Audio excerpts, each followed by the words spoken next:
Bom, hoje a gente celebra um apóstolo, mas às vezes a gente fica no externo e não conhece quem são esses. Alguém sabe de verdade quem é São Tiago? Quem sabe, levanta a mão. Gente, vocês têm que começar a ler a Bíblia. Quem era São Tiago? A padrão, discípulo que foi chamado dos primeiros. Aí ele era pescador. De fato. O pai dele era sócio de Pedro. Era. Ele aparece no The Chosen. Aparece. Ele foi chamado também para ser apóstolo. Sim. Ele era esquentadinho pra caramba. Mas a gente só fica nisso, a gente vê só Tiago, mas esquece de São Tiago. Precisamos ver quem é Tiago para entender quem é São Tiago. Precisamos ver quem somos nós para saber quem Deus quer que sejamos. Imagina o ambiente judaico onde ele vivia. Como é que era o ambiente judaico? Existia um direcionamento das coisas. São Tiago vivia numa região já desprezada. Não era miserável. Tinha alguma coisa. A gente vê isso por causa do sócio do seu irmão. São Pedro era sócio dele. Tinha uma casa de 2 andares, o negócio era bom. Não era ralé. Mas, no ambiente judaico, o que era próprio? A correspondência na vocação natural de todo mundo. Qual é a vocação natural de todos?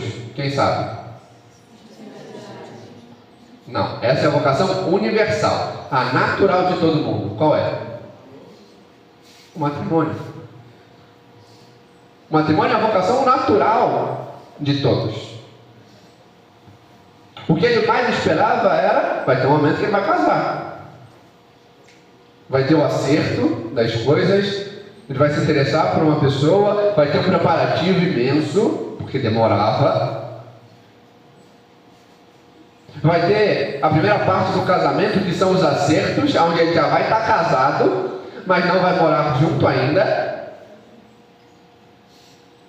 Tem todos os trâmites, o preparativo, e depois ele vai passar a viver junto, onde vai ter a festa propriamente das núpcias, onde ele vai com a casa da sua esposa, vai acertar o dote, vai preparar tudo e vai voltar para sua casa. A festa é pequena, pelo menos uns 3 dias. Bom, festeiro.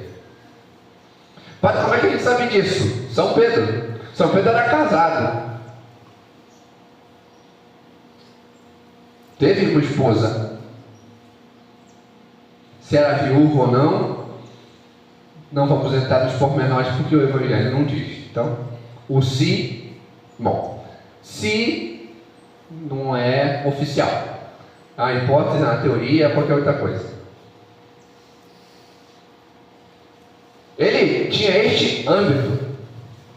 Estava se preparando, trabalhava para isso, estava ali com seu pai, trabalhava e foi chamado para algo que era quase que o oposto dessa vivência. E aí você imagina, de alguma forma, o primeiro impacto. Porque tinha outros que continuavam assim. Tinha outros rabis que continuavam assim. E tinham uma experiência de vida diferente. Porque se casavam, tinham outras coisas. Jesus, a quem ele chamou,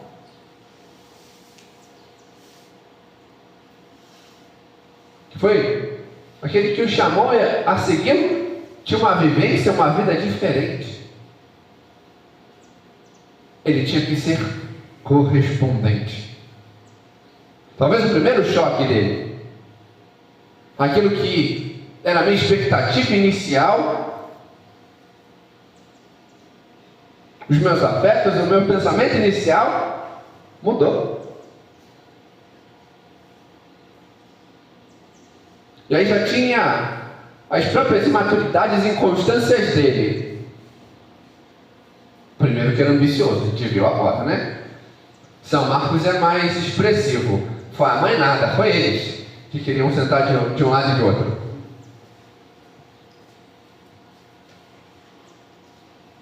Mas a primeira coisa que o Senhor fala, para com isso. Nem eles, nem vocês. Nenhum tem que criar revolta, querer aparecer, querer ser maior. O necessário é que vocês correspondam. Como corresponder? No saber o que vocês são. Todo apóstolo é também discípulo. E todo discípulo não é mais do que um mestre. Eles foram chamados a experienciar, a viver, para corresponder numa vivência como a dele. E o que o Senhor diz?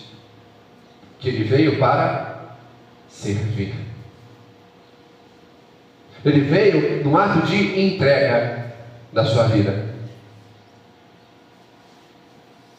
no despojamento da sua vontade para a correspondência da onde ele foi chamado a ser e estar. O que ele precisava se deixar também trabalhar. Ele era esquentadinho, muito. Padre, mas onde é que está aquele esquentadinho? Jesus estava passando pela Samaria, muito bem, feliz, contente. Aí teve uns lá que foram contra Jesus. Mandaram sair, tal coisa. Ele se armou com tudo que podia. Quer que a gente manda descer fogo para eles? Eu fico imaginando a cara de Jesus. Não só porque eu vi esse episódio de The Chosen, mas porque é engraçado. Imagina Jesus falando assim: mas quem é você para querer mandar fogo nos outros? Mas está achando que é o quê? Menos. Eu fico imaginando a cara dele olhando assim. Exagerei, né? Não era para tanto, né? O Senhor queria mandar fogo neles? Sim. Mas não um fogo que destruísse. O fogo que ele queria que São Tiago, que São Pedro, que São João, que todos os apóstolos mandassem sobre os outros, é o fogo do amor. De querer corresponder e se deixar seduzir pelo Senhor, se deixar encantar por Deus, ter esta correspondência com Ele. E vemos essa vivência que ele foi tendo. Cláudio Concadinho, muito. Toda hora estava meio tropeçando, meio indo, inconstante, mas o Senhor, com paciência, foi formando. E qual o momento decisivo? A vivência no sentido pascal, aonde ele vê, em primeiro lugar, aquele em quem ele confia, aquele em quem ele depositou o tudo, diante dos olhos humanos, fracassar. Mas ao mesmo tempo, ele tem os olhos da fé e vê que ali estava o real sentido de vitória, o real sentido de quem vence. O saber é entregar-se para ter mais e para dar mais aos outros. Aquilo que ele apresenta exatamente hoje. Vim servir e dar a vida como resgate em favor de muitos. Não se resguardar, mas se doar.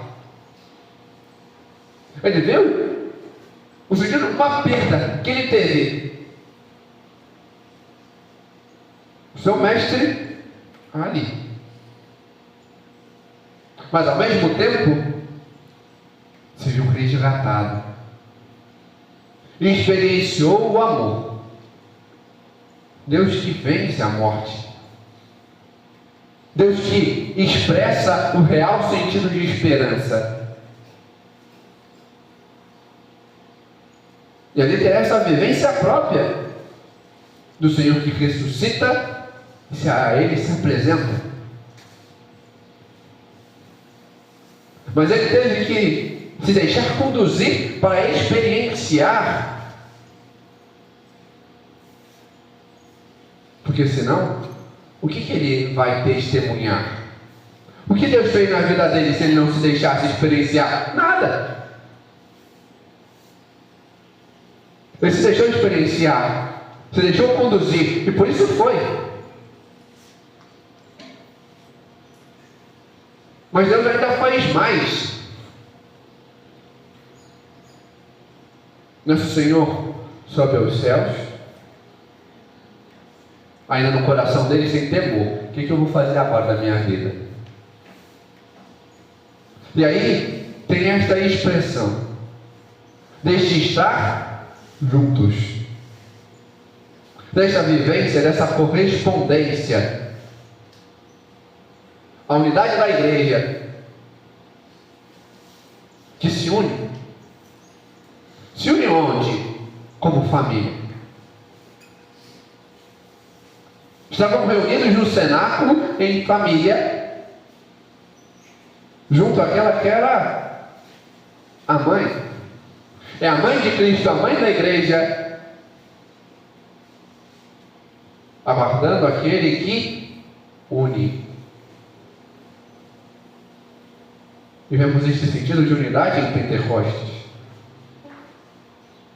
E depois disso, essa expressão própria daquilo que é a unidade da igreja. A unidade diante da fé. A unidade diante da verdade e daquilo que levam, ensinam. E vemos exatamente isso. Depois de Pentecostes, o que acontece com os apóstolos? Os Atos dos Apóstolos é meio resumido, até porque se fosse contar a história de cada um, a Bíblia ia ser pequena, não ia ser pequena, né? Só os Atos dos Apóstolos ia ser um volume gigante.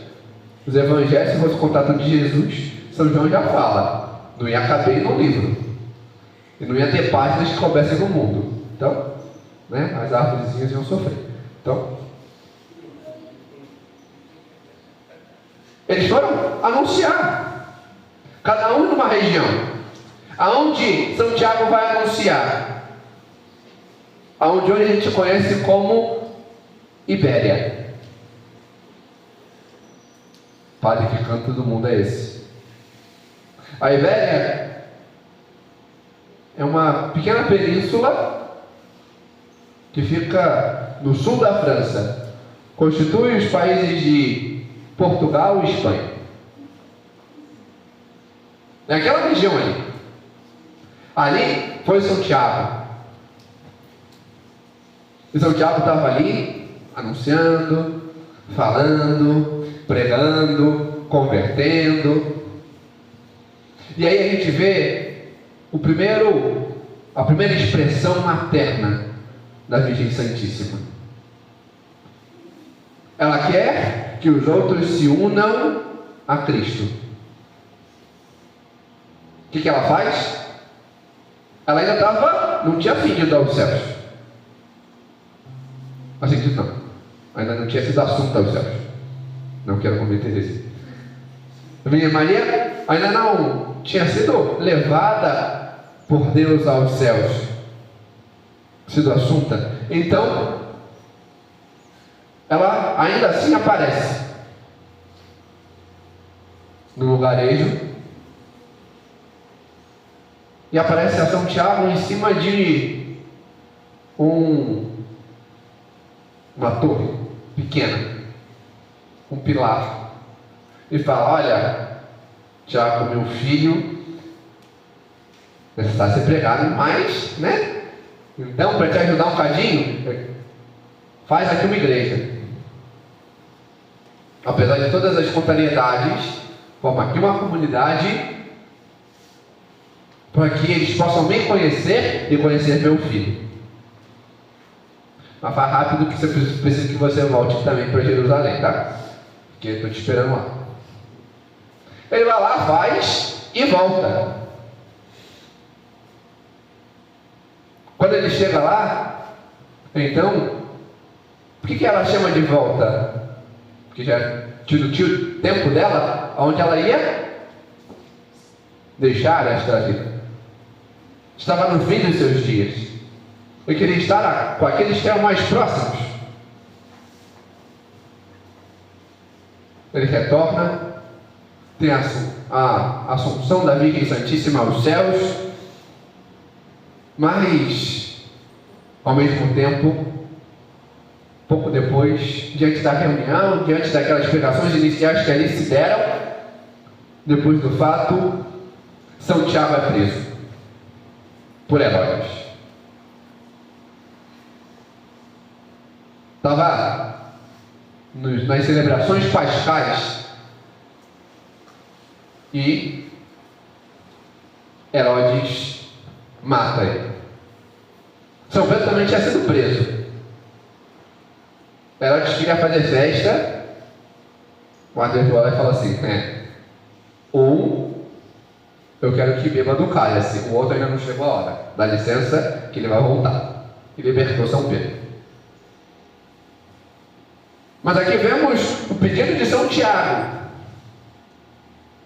e aquilo que ele disse que podia fazer. O que São Tiago respondeu para Jesus hoje? Que ele podia beber de quê?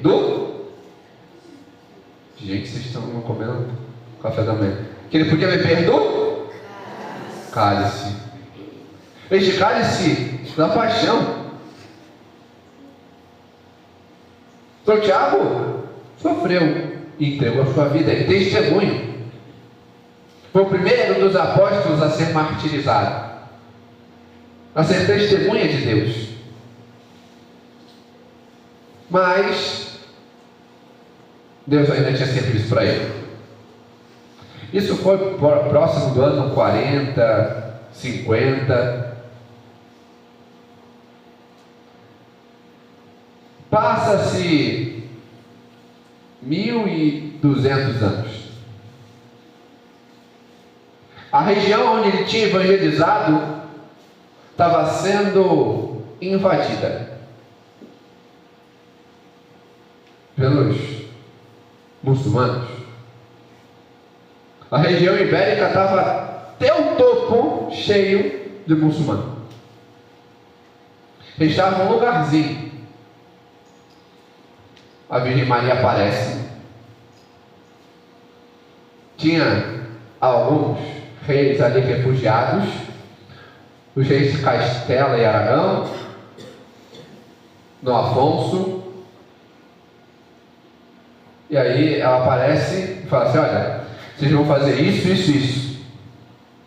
Eles começam a afugentar todos os povos, a vencer todas as batalhas, mas precisavam de um reforço.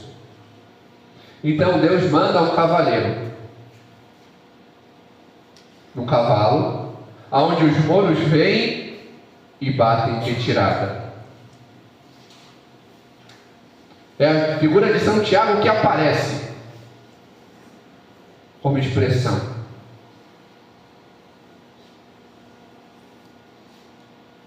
E no lugar, porque após o seu martírio, na Terra Santa não se encontrava os seus restos mortais. Se encontrou depois desse fato. num lugar chamado Campo da Estrela. Junta Campo da Estrela e fala rápido. Mais rápido. Campo da Estrela. Campo da Estrela. Agora coloca um tom espanhol. Compostela. E ali é criado um santuário, então. Porque acham ali os restos mortais de São Tiago. Aqui está São Tiago, filho de Zebedeu. Não tinha o São, não. Mas... E ali mostra este patrocínio da onde ele evangelizou. O que ele mostra para nós? Primeiro, o que São Tiago buscou expressar? O sentido de unidade. E como podemos ser um? Como a gente pode ser um de verdade? Para se ter uma real unidade, é preciso, em primeiro lugar, se encontrar com Deus. E o encontro com o Senhor, ele só pode acontecer quando nós estamos abertos. Vemos o que os apóstolos fizeram para se abrir. Estavam reunidos no cenáculo, em oração, vendo a sua limitação, mas unidos à Virgem Maria, abertos ao Espírito Santo. Porque só assim podiam ser um, só assim poderiam expressar a vontade do Senhor, só assim poderiam anunciar, só assim poderiam corresponder. Só assim poderiam verdadeiramente formar uma comunidade, não local, mas universal.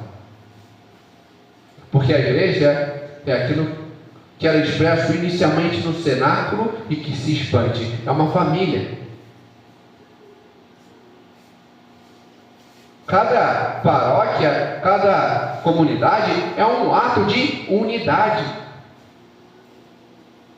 Uma família da qual eu tenho que me ver pertencente.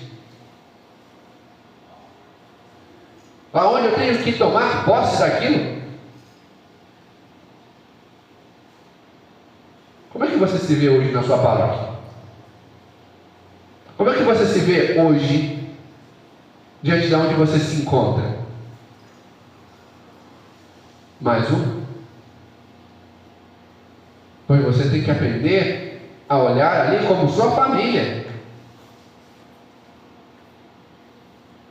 Ver esse ato de unidade e se deixar conduzir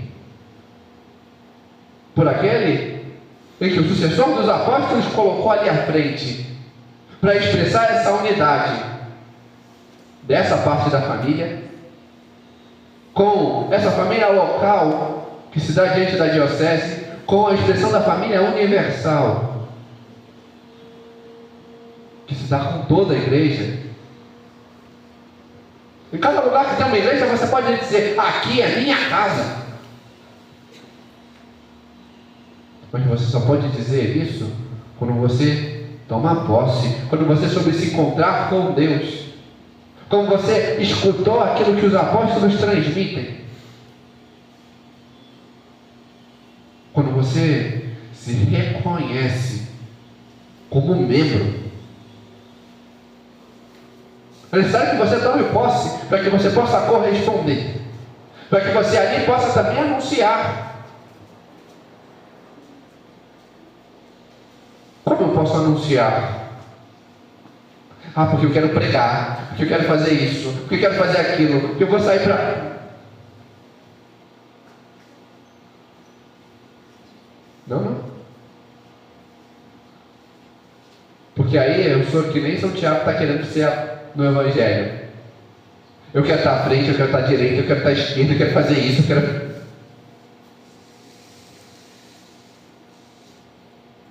Cabe servir. Ir aonde eu preciso.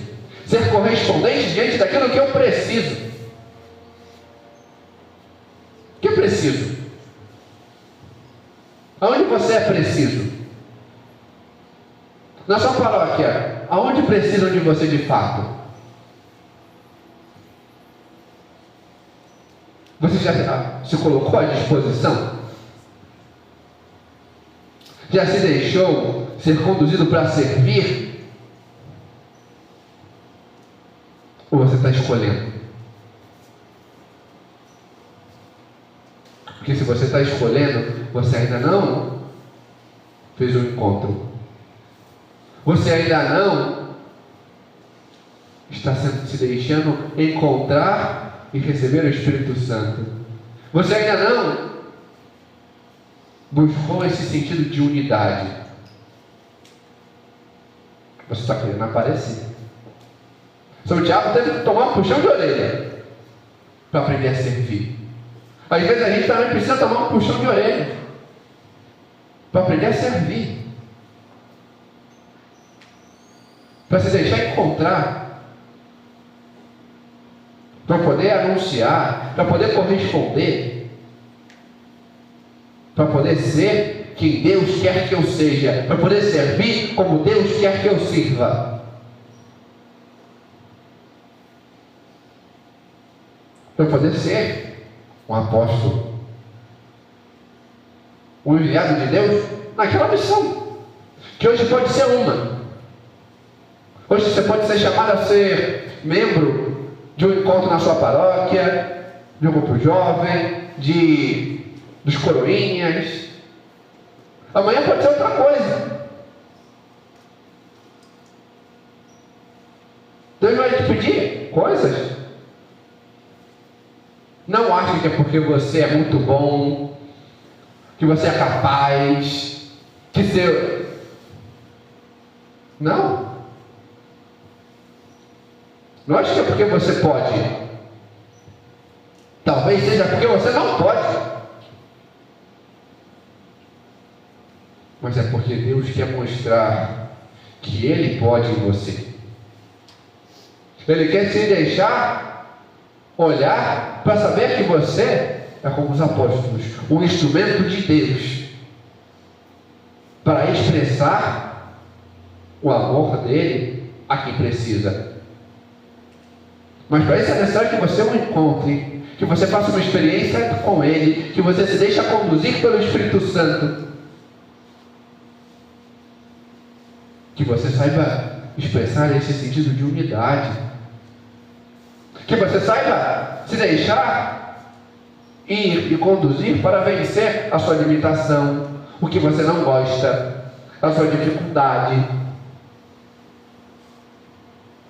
as suas tribulações, os seus medos. Você acha que São Tiago não tinha medo? Só ver. No horto, quando chegaram os soldados, todo mundo fugiu. Tinha medo. O que vocês acham que eles estavam no cenáculo? Estavam rezando, sim, mas estavam cheios de medo. Estavam cheios de si. Não no sentido de vaidade. Estavam cheios de... Não, estavam cheios de... Se os judeus entrarem aqui e me baterem, se forem me capturar, se me matarem, se... E vemos o que ser conduzido pelo Espírito Santo os fez. Ir para uma região hostil. Ir aonde muitos não conheciam a Deus. E anunciar. E apesar de perseguições, apesar de tantas contrariedades, tantos embates, eles expressaram aquilo que é mais próprio. A fé. Nós podemos também expressá-la. Mas algo mais marcante que a gente vê em São Tiago, além da sua força, do seu embate, do seu se deixar mudar, Ele se deixou mudar para expressar o amor. Mas ver o seu pertencimento à igreja, que se dá diante do seu anúncio da verdade, mas se dá diante de um reconhecimento de que tinha uma mãe. Chamavam assim a Virgem Maria. Quando a gente vê os relatos da Assunção, a gente vê um deles, é de São Tomé, que é extremamente expressivo e mostra como os apóstolos tratavam a Virgem Maria. São Tomé, de vez em quando, era trollado, né? Não estava quando Jesus ressuscitou, né? E como ele estava evangelizando as Índias, chegou, tinha me atrasado, né? E ele se vira para Pedro e diz: tu, Pedro, não podes negar a mim que eu possa despedir-me da minha mãe. É assim que os apóstolos veem a Virgem Maria, como minha mãe. Assim que nós devemos vê-la. Porque aquela que é a mãe da cabeça é também mãe do corpo. Aquela que é a mãe de Cristo é também mãe da igreja. É nossa mãe. E assim como fez com os apóstolos, quer fazer conosco. Os apóstolos deste tempo, nos levando a essa unidade, a nos abrir à presença do Espírito Santo, para que possamos anunciar aonde Deus quer que anunciemos. Que possamos, como Santiago, também ouvir e nos deixar conduzir por ela, para sempre mais buscar esta unidade que é Cristo. Glória ao Pai, ao Filho e ao Espírito Santo.